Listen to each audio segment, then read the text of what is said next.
supplement company, was that your first like venture in, okay, I'm going to do something beyond being a games athlete and probably paid sponsorships and things like that?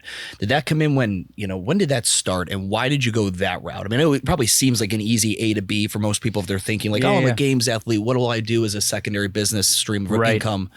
Yeah, the supplement business actually started years before that when I was still like an affiliate owner, CrossFit affiliate owner. My customers are asking me all the time for recommendations on supplements.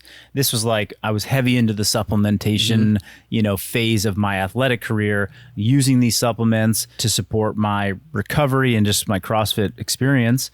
And people were like, hey, what do I take? I kind of got tired of being like, well, go up to this store or go to this website and do this and that. And they didn't really want to do any of that either. And I was formulating something for myself like True Nutrition. Do you remember that website? Yeah, that's absolutely. I don't know if they're still around, but it was a pretty killer site. It was like concoct your own. You concoct your own for formulations, and yet you had a lot of flexibility to make whatever you want. So I was making some formulas, and I was buying them in like 50-pound bags, because that was how you get the cheapest deal. And so I was literally just like cutting bags in like Ziploc bags, and like here's a pound, like that'll be $30 kind of thing. And I did that long enough where I was like moving a decent amount of like volume, product in my own gym. And it was like maybe another $1,500 take home each month, which was great. And I was like, this is awesome. And I was like, okay, this is getting a little out of hand. I don't want to like weigh and measure, bags. It's like a trap house, like essentially cutting and bagging. And it was, my office was like, everything was a little sticky, like at the gym, because there's like powder everywhere. Scales everywhere.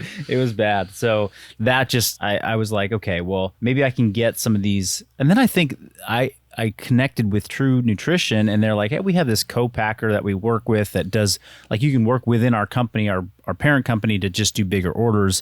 And so they started sending me 2-pound bags of the same stuff. I made a little sticker. I went on Fiverr or whatever and had a little logo made and then slapped those on, and people were happy to have something convenient at the gym. So I had Revive RX was born. I started selling it there. Maybe I sold it at one other gym. Someone's like, hey, could I sell it here?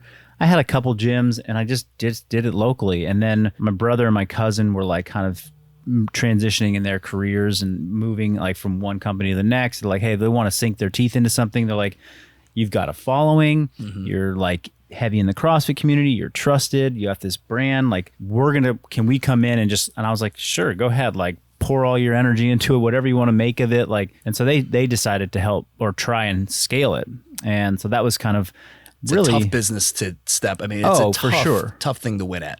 Totally.